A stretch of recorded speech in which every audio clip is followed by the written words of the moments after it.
성도 여러분 안녕하십니까? 예, 주께서 구별하신 거룩한 안식일에 주님을 예배하러 오신 모든 성도님들에게 약속하신 복과 거룩이 충만히 임하게 되기를 주의 이름으로 축복합니다.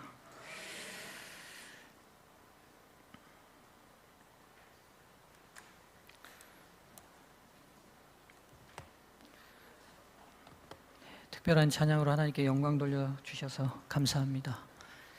이 찬양의 가사가 밝은 찬양이지만 또 귀한 감동이 되는 찬양입니다. 제가 찬양의 가사를 가만 들으면서 나 같은 사람이 어떻게 하나님 말씀을 전하는 목회자로 부름을 받았을까, 제 마음에 감동이 되는 시간이었습니다. 제가 하나님 없이 살았다면 어떤 존재가 됐을까? 내가 무슨 은혜를 받아서 우리 성도님들에게 주의 말씀을 전하는 종이 됐을까? 깊이 감동이 되는 시간이었습니다. 우리 모두에게 주신 은혜가 다 넉넉하시지요? 예수님 믿는 거면 세상 어떤 것보다 더 큰 은혜를 다 받은 겁니다. 우리 모두 다 이 사실에 감사할 수 있으면 좋겠습니다. 오늘 제가 말씀을 드리기 전에 오늘 우리 봉헌식을 하면서 우리 라율이라는 우리 유한이 의환이 엄마가 처음 저희 교회에 참석을 했어요. 제가 봉헌식이어서 소개를 못 드렸는데 이 시간 잠깐 좀 소개를 하면 좋겠네요. 지금 저기 끝에 유한이 의환이가 앉아 있고 엄마 그 옆에 앉아 계시는데요. 우리 유한이 의환이의 엄마 성함이 천현미 자매십니다. 오늘 우리 유한이 의환이가 그동안 교회 왔을 때 늘 밝았는데 오늘 엄마가 오니까 더 밝은 것 같아요. 애들은 그래서 엄마가 있어야 되나 봅니다. 천현미 자매님 진심으로 환영합니다. 아마 남편과 두 아이가 먼저 신앙을 시작했는데 기회가 없어서 그동안 오려다가 못 오고 했는 것 같은데요. 라율이를 봉헌하는 이 특별한 안식일에 라율이 덕으로 우리 천현미 자매도 구원이 임하게 되기를 간절히 바랍니다. 이 가정이 온전히 하나님께 드려지게 되기를 여러분도 함께 기도해 주시고 격려해 주시면 좋겠습니다. 오늘은 바르게 결론 짓는 재림의 징조라는 제목으로 말씀을 드리겠고요. 오늘 우리가 읽은 본문은 양과 염소의 비유입니다. 이제 예수님께서 재림의 징조를 설교하시면서 드디어 그 마지막 이야기로 양과 염소의 비유를 드셨어요. 오늘 그 양과 염소의 비유 전에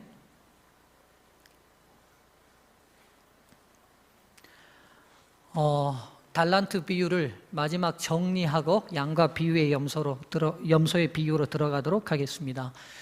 여러분 지금 이 예배가 현장에서만 드려지고 있지만 뉴질랜드에 계시는 저희 재림 성도들도 이 예배에 동참하고 계십니다. 우리 신기영 집사님의 부인과 여러분들이 저희 예배를 실시간 지금 방송으로 보고 있다고 어제 이렇게 방송실로 연락을 주셨나 봐요. 그래서 방송으로나마 뉴질랜드에 계시는 성도님들에게도 안부와 안식의 평안이 함께 하시기를 바라겠습니다. 저희 서중앙 교회가 뉴질랜드에도 하나 생긴 거네요. 자, 이제 이 달란트 비유를 좀 정리하겠습니다.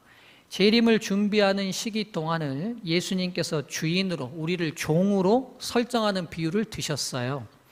이 비유의 설정을 통해서 우리가 분명히 가져야 될 두 가지 개념이 있다고 말씀드렸습니다. 첫 번째는 저희가 인정하든지 하지 않든지 관계없이 우리 자신의 생명과 모든 것의 소유권이 누구에게 있습니까?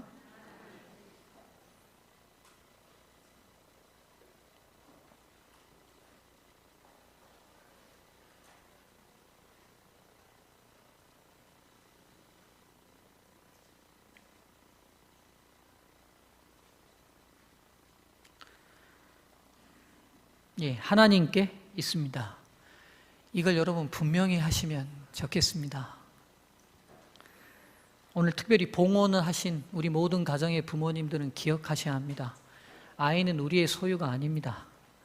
하나님의 소유고 우리에게 위탁되고 맡겨졌습니다. 그러니까 여러분의 뜻과 주관대로 아이들을 강압적으로 키우는 것은 정확히 표현하면 죄입니다.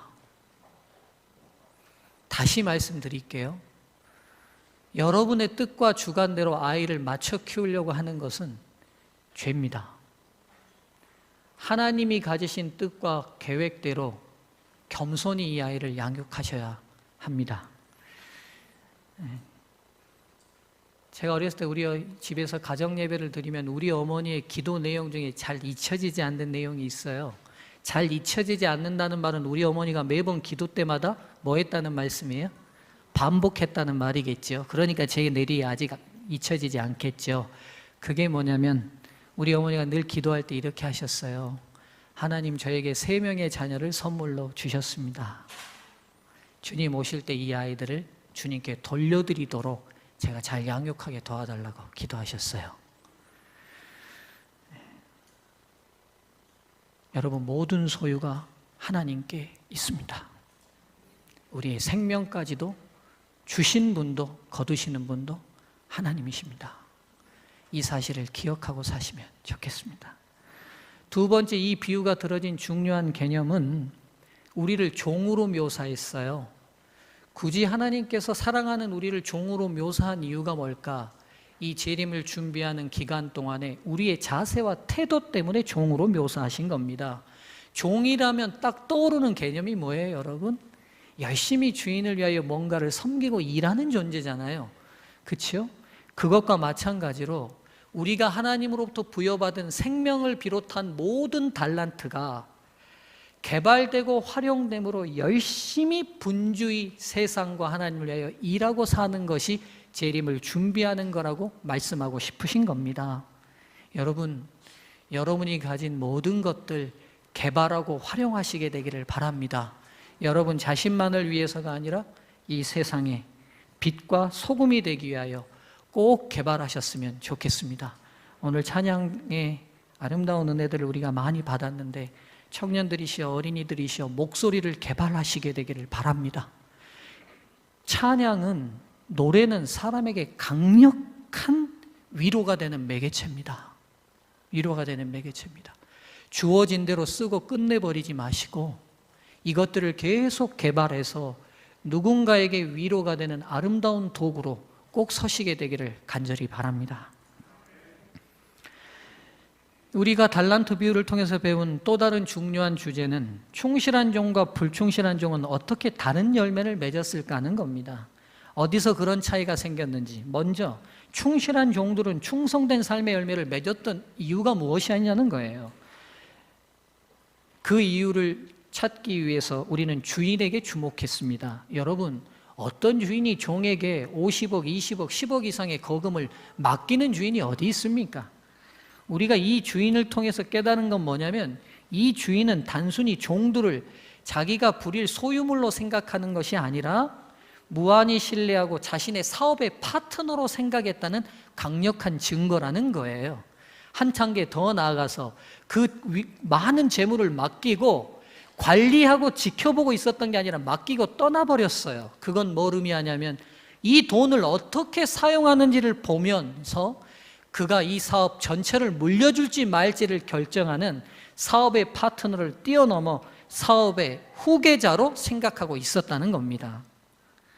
두 명의 종들은 자기 주인이 보이는 이 무한한 신뢰와 한량없는 사랑에 반응했던 거죠. 그리고 사랑과 신뢰를 충성으로 보답했습니다. 그래서 충성된 삶의 열매는 그 주인의 무한한 사랑과 신뢰가 제공했던 것입니다. 사랑하는 성도님들이시여, 주님이 우리를 사랑하시고 신뢰하십니다.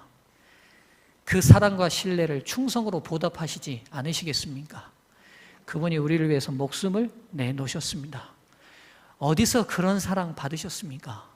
2000년 전 십자가의 사랑은 저와 여러분을 위한 무한한 사랑의 강력한 증거가 아닙니까?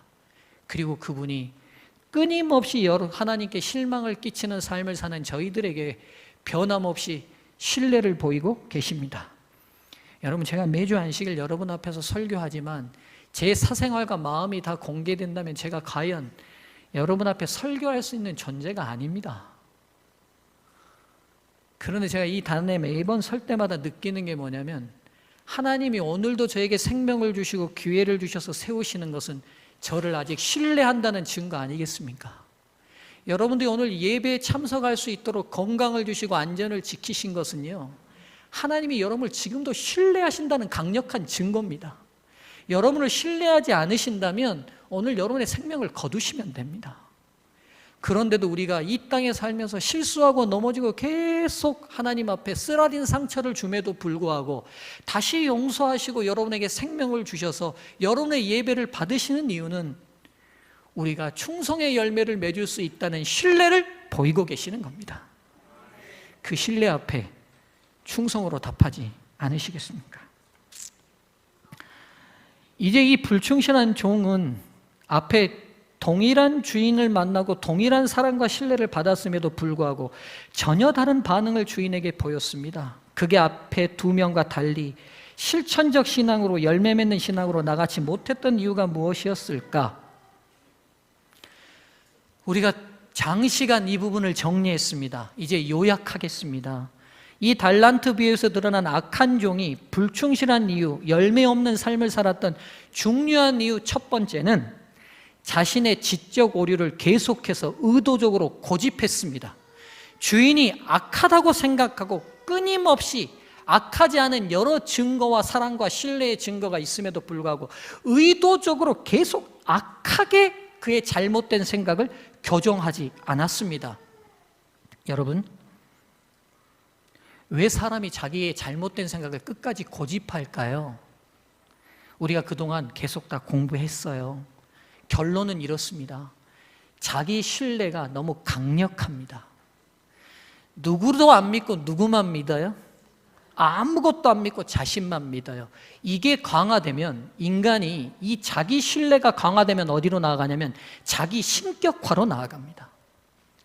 그러니까 누구의 말도 듣지 않는다는 말은 종교적 관점에서 들여다보면 누가 신의 자리에 앉아 있는 거예요?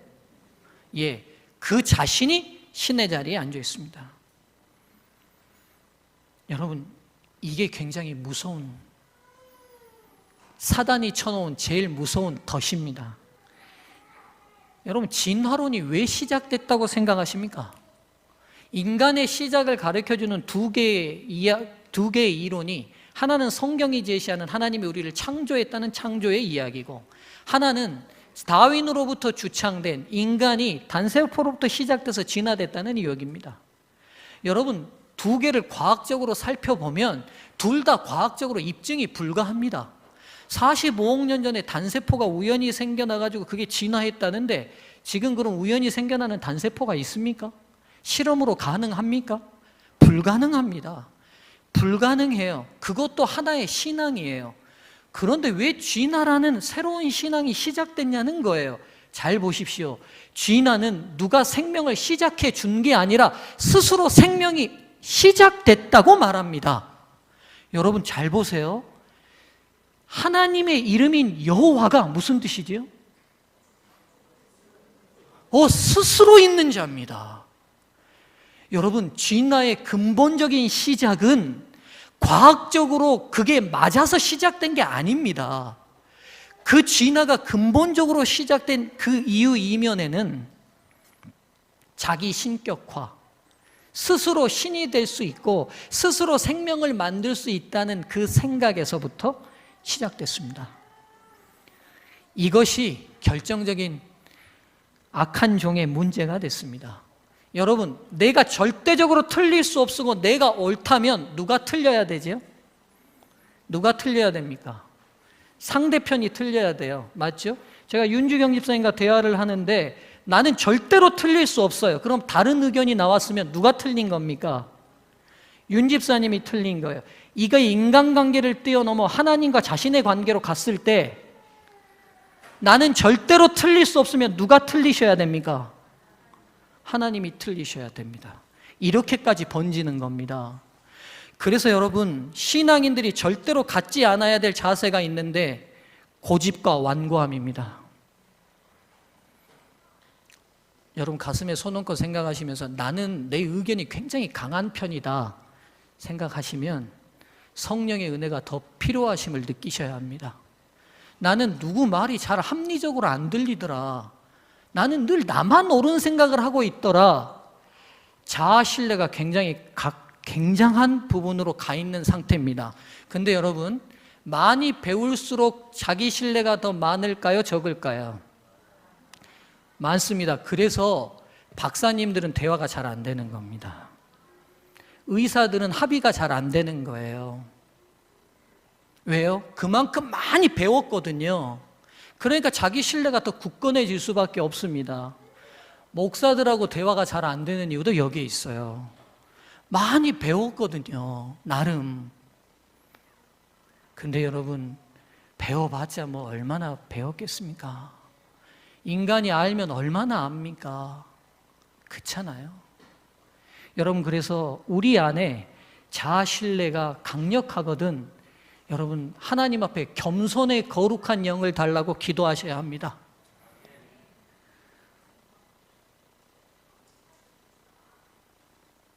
이 자아 신뢰가 굳건해지면 자기 신격화로 갑니다. 그래서 제가 이 첫 번째 문제에 늘 떠오르는 성경의 인물이 있습니다. 바로 사울입니다. 사울.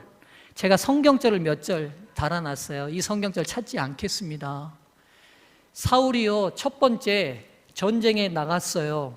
그런데 이스라엘이 전쟁에 나가기 전에는 이 전쟁의 주관자가 하나님이시기 때문에 그분께 제사하고 그분께 물었어야 합니다. 근데 제사의 권한은 누구에게만 있어요? 왕이라 할지라도 제사를 드리면 돼요, 안 돼요? 번제를 드릴 수 있고 제사를 드릴 수 있는 권한은 하나님께서 제사장들에게 맡기셨어요. 그래서 사무엘이 올 때까지 기다렸어야 돼요. 근데 사무엘이 정한 기간이 일주일이었습니다. 일주일 만에, 일주일을 기다려도 사무엘이 와요, 안 와요? 안 오니까 사울이 애가 닳는 거예요. 전쟁은 해야 되겠고 병사들은 흩어져 버리니까 자기가 제사를 지내버립니다. 근데 제사가 딱 마치자마자 누가 도착했어요? 사무엘이 도착합니다. 그럼 사무엘이 약속한 시간을 어겼어요, 안 어겼어요? 안 어겼어요. 일주일 만에 온 겁니다. 안 어겼어요. 그런데도 사울이 뭐라고 대답하냐면, 사무엘이 물어요. 당신 왜 이렇게 망령된 행동, 당신에게 주어지지 않은 일을 행했습니까? 라고 말했을 때 사울이 어떻게 해야 맞습니까, 여러분? 제가 잘못 생각하고 잘못 판단했습니다. 용서하십시오라고 해야 맞습니다. 근데 사울이 뭐라고 대답하냐면 당신이 늦어서 그렇습니다라고 변명합니다.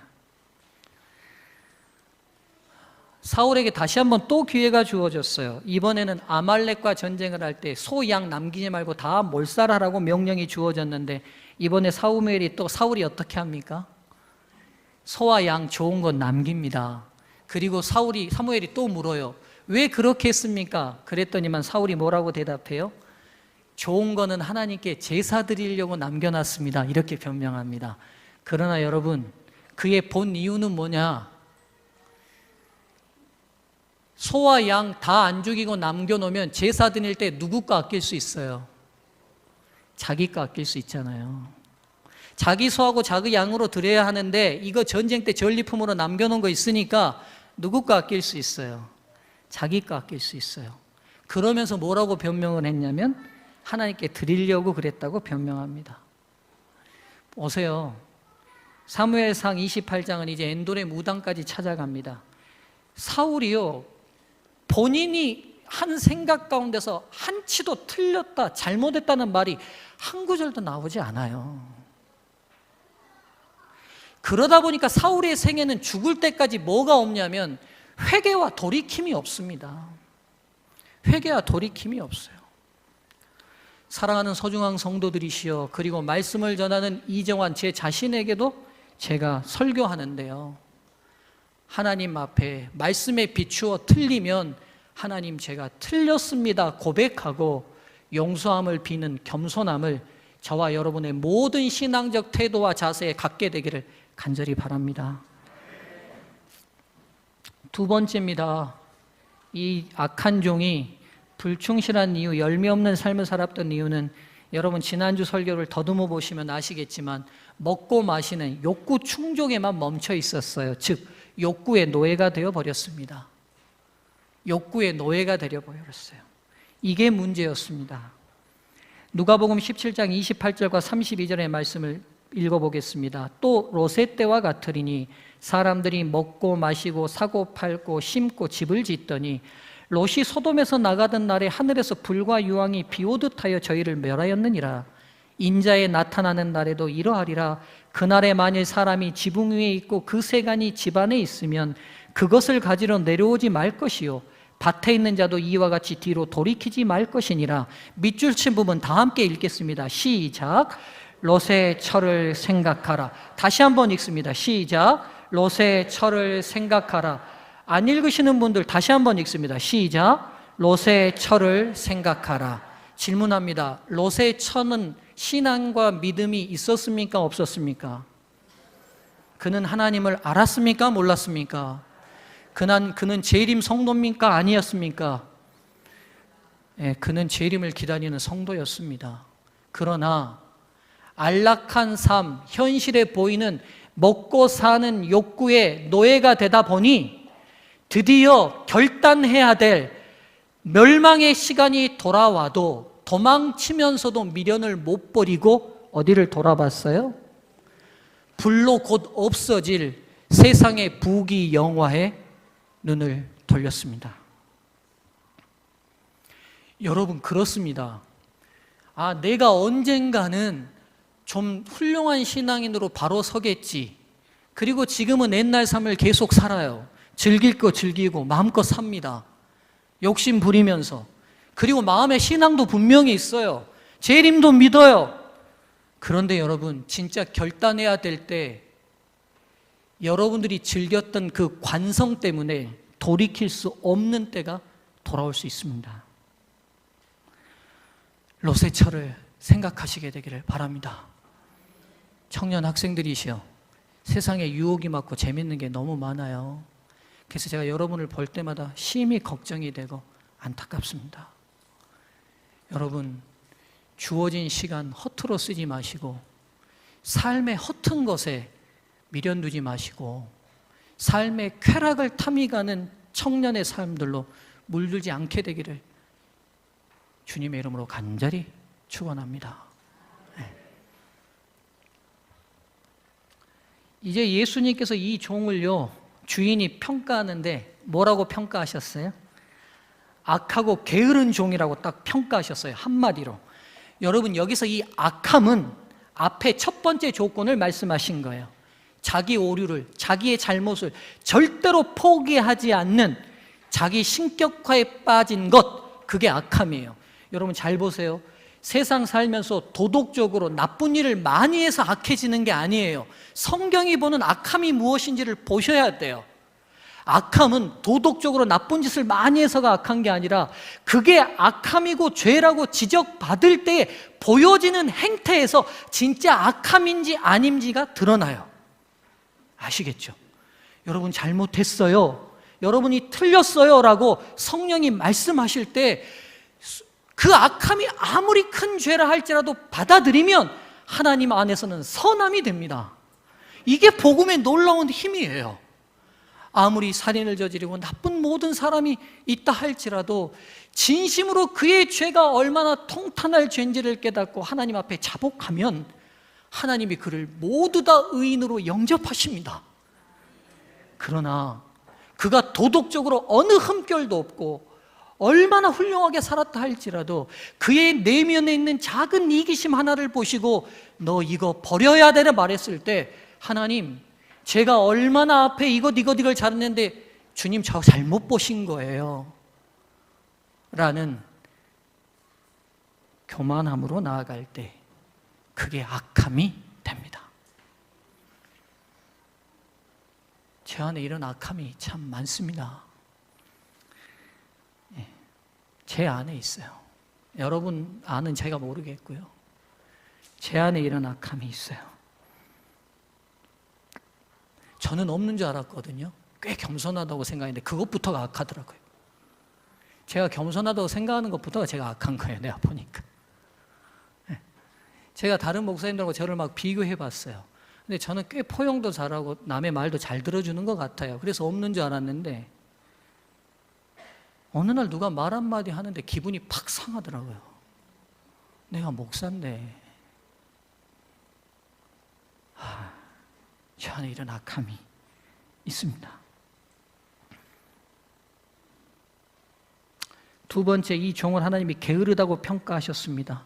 게으름, 바로 두 번째 문제입니다. 욕구의 노예가 돼버렸어요. 여러분들이시여, 부지런하게 여러분 몸과 마음을 움직이지 아니하시면 사람은 자연스럽게 게을러지고, 게을러지면 뭐 합니까? 좋은 일 합니까? 나쁜 일 합니까? 나쁜 일 합니다. 그래서 고사성어에서 소인 한거 위 불선이라는 말이 있어요. 소인은 한가하면 악행을 저지른다는 말입니다.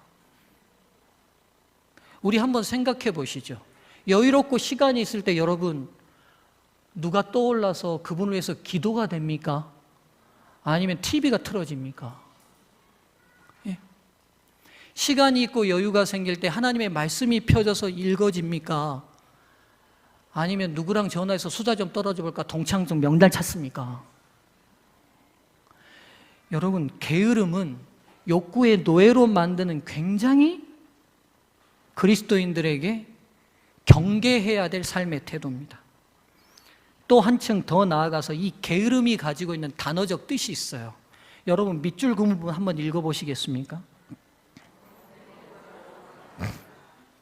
이 게으름이란 단어의 뜻에는 원어적으로 무슨 뜻이 있냐면 머뭇대고 망설이다는 뜻도 있어요. 그러니까 게으름이 단순히 나태한 상태만 게으른 게 아니라 뭔가를 할까 말까 고민하고 방황하는 그 머뭇댐도 게으름입니다. 이 악한 종이 생각해 보세요. 주인의 사랑과 신뢰가 주어졌을 때 그 사랑과 신뢰에 반응하고 싶은 마음이 있었을까요? 없었을까요? 있었죠. 근데 뭐 했어요? 머뭇댔어요. 망설였어요. 누구처럼요? 제가 가로쳐놨죠. 누구처럼요? 가룟 유다처럼요. 여러분, 예수님이 만찬 석상에서 가룟 유다의 발을 씻겨줬을 때 제일 먼저 발을 씻겼잖아요. 가룟 유다의 마음에 뭐가 일어났을까요? 심각한 동요가 일어났어요. 그가 지금 예수님을 팔려는 행동을 포기하고 예수님께 자복하고 회개할까? 멈출까? 한편 아니면 진행할까? 그러니까 그가 그 순간 굉장한 망설임과 머뭇댐이 있었어요. 그런데 끝내 머뭇대고 망설이다가 하나님 편으로 나아가지 못하고 맙니다. 사랑하는 소중한 성도님들이시여, 머뭇대고 망설이는 뭔가가 있으십니까? 근데 여러분, 머뭇대고 망설여서 시도하지 않고 자꾸 멈추는 것도 습관이 되고 관성이 되면 벗어나지 못하게 됩니다. 벗어나지 못하게 돼요. 그래서 머뭇대고 망설여야 될 중요한 주제 앞에 서시거든 행동하도록 과감히 실천에 옮기는 훈련을 하셔야 합니다. 이제부터 제가 그 훈련의 비법을 가르쳐 드리겠습니다. 내가 지금 뭔가 해야 될 중요한, 하나님께서 말씀하신 중요한 부분이 있고 망설여지는 부분이 있어요. 그러면 여러분, 이 고민을 길게 하면 길게 할수록 할 가능성이 높을까요? 안 할 가능성이 높을까요? 여러분, 이렇게 자신 있게 말한 것은 다 경험에서 나오는 말이라고 제가 믿습니다. 맞습니다. 내가 지금 이거 분명히, 가령 예를 들었어요. 제가 우리 안사람한테 화를 냈어요. 그러면 제 마음 안에 가서 뭐 하라고 하나님께서 말씀하실까요? 사과하고 용서를 구하라고 말씀하시겠죠. 그러면 제가 지금 근데 한편 용서해야 되는 당위성과 함께 내 자존심은 또 뭐라고 얘기해요? 내 자아는 용서하지 말라고, 그냥 가만히 있으라고, 시간 지나면 알아서 풀려, 이렇게 말하잖아요. 시간 지나면 부부끼리 부끄럽게 뭐 그런 얘기를 하고 살아. 굉장히 합리적인 주제들이 막 나열되죠. 그럼 이게 망설여집니다. 머뭇대요. 그럼 제가 할까 말까 망설이다 보면 그게 하루 가고 이틀 가면 행해집니까? 안 행해진가요? 여러분 어떻게 저를 잘 아시네요. 안 됩니다. 그래서 여러분, 이 게으름으로부터, 망설임으로부터 벗어나고 싶으시거든 성령께서 말씀하실 때 마음에 3초를 세시고 바로 행동으로 옮기시면 됩니다. 방법 쉽죠? 해야 될지 말아야 될지 주제가 딱 던져지면 몇 초 세시라고요? 정확히 하나, 둘, 셋을 세시고 하시면 돼요. 해보세요. 효과가 있어요. 가령 청년 학생들이시여, 아침에 성도님들이시여, 아침에 일찍 일어나고 싶은데 안 되시면 딱 누워서 눈 뜨고 일어나야 될 그 시간, 일어나지 말아야 될 갈등하는 동안에 하나, 둘, 셋 하고 몸 딱 일으켜 보십시오. 행동으로 옮기는 순간 옮길 또 다른 능력이 여러분에게 부어집니다.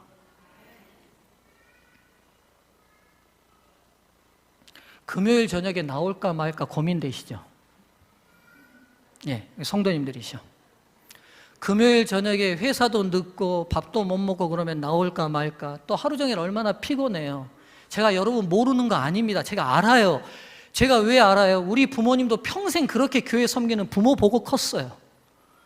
제가 왜 모르겠어요? 여러분의 고통을, 왜 아픔을, 여러분 힘듦을 왜 몰라요? 금요일 날 나와야 될까 말아야 될까 고민할 때 어떻게 하시라고요? 나오시면 돼요. 여러분 이거 쉽게 들으시면 안 돼요. 안식일 아침에 9시 반에 나와야 될까 말아야 될까 망설여지시고 머뭇대시죠. 제가 지금 이제 올해 19년 차 목회인데요. 제가 꿈이 한 가지 있습니다. 전 교인의 정각 출석입니다. 제가 앞으로 목회 20년 남았는데 여러분 제가 다른 교회에 가서 이 꿈이 안 이루어지고 서중앙교회에서 이루어지게 되기를 간절히 바랍니다. 네. 망설여져요. 어떻게 하시면 된다고요? 네. 하나, 둘, 셋 하시고 나오시면 됩니다. 나오시면 됩니다. 청년 학생들이시여, 내가 이거 너무 나중에 깨달았어요. 내가 지금 여러분한테 말할 때 여러분 귀한 말씀으로 복음으로 받아들이세요. 여러분 지금 20대 때 10대 때 이거 빨리 삶에 옮겨서 옳은 일을 이렇게 실행해내면 시대를 바꾸는 위대한 인물이 여러분 중에 나올 걸 제가 믿습니다. 저는 어렸을 때부터 그렇게 훈련되지 못해서 시대를 못 바꿔요. 저는 좀 늦었어요. 그래서 이만큼의 분량밖에 목회를 못하는 거예요. 근데 여러분들이 더 일찍 시작하면 하나님께서 더 많은 영역으로 여러분을 쓰실 거예요.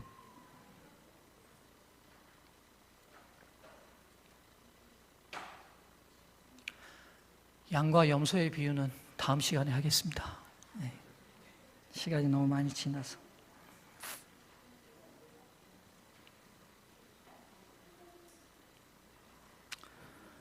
제 한 얘기만 하고 이제 설교를 정리하겠습니다. 이제 오늘 달란트 비유를 다 정리하고 마치겠습니다. 여러분 모든 성도님들에게 머뭇대시지 않고 결단하시게 되기를 강력히 촉구하면서요. 제가 어렸을 때 참 불안한 환경과 가정에서 컸습니다. 우리가 아버님이 보증을 잘못 쓰셔가지고 제가 막 부도가 나서 어려웠어요. 그래서 집안에 막 차압딱지가 다 붙고 이런 어려운 시기를 보냈는데 그때 이제 우리 아버님도 너무 심란하고 힘드시니까 제가 여기 빛에 시달리시는 우리 성도님들 마음을 충분히 공감합니다. 얼마나 힘드셔요. 하루하루가 피가 마르죠. 빚쟁이들 쫓아와서 고함 지르고 돈 내놓으라고 하는데 내놓을 돈이 있어야죠. 뭐 오늘 쌀 팔아서 먹을 돈도 없는데 뭐. 그런 어려움 속에 있을 때 우리 아버님이 힘드시고 어려우시니까 신앙을 떠나 계시니까 술을 많이 드시게 됐고 우리 어머니 입장에서는 그렇게 술 드시면 그 돈으로 빚 갚아야 되는데 술 먹었으니까 또 속이 상하시죠. 그러니까 술 먹은 사람하고 싸우면 안 된다는 불문율을 깨고 술 먹은 사람과 늘 싸우는 일이 벌어지죠. 근데 언제 많이 싸우면 금요일 저녁에 많이 싸워요. 왜냐하면 금요일 저녁에 우리 아버님 모임이 많았어요. 그러면 금요일 저녁이면 안식일이 돌아오잖아요. 그날 밤에 우리 아버지가 안 들어오신다 그러면 오늘 밤에 또 뭔 일이 분명히 있는 거예요.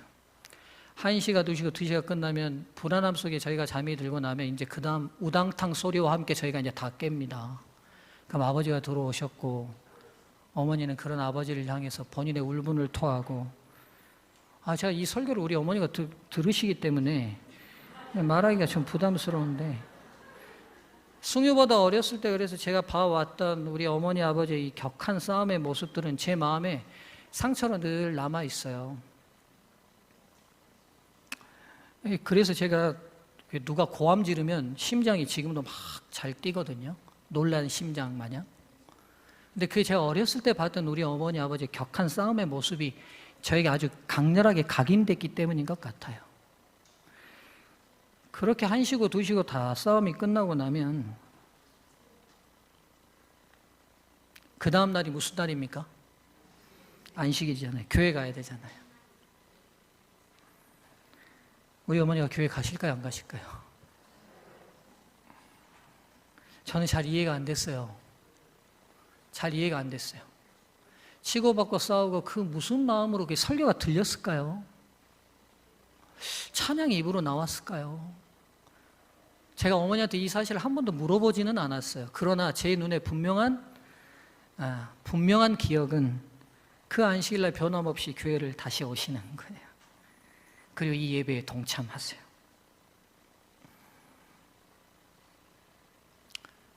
그 선택의 결과는 오늘 여기 서 있습니다. 사랑하는 성도님들이시여, 머뭇대고 망설이지 맙시다. 말씀을 마치겠습니다. 은혜로우신 아버지, 우리 성도들 세상에서 살기 고단하고 피곤하고 지쳐 있습니다. 우리 주님 영광 중에 속히 오셔야겠습니다.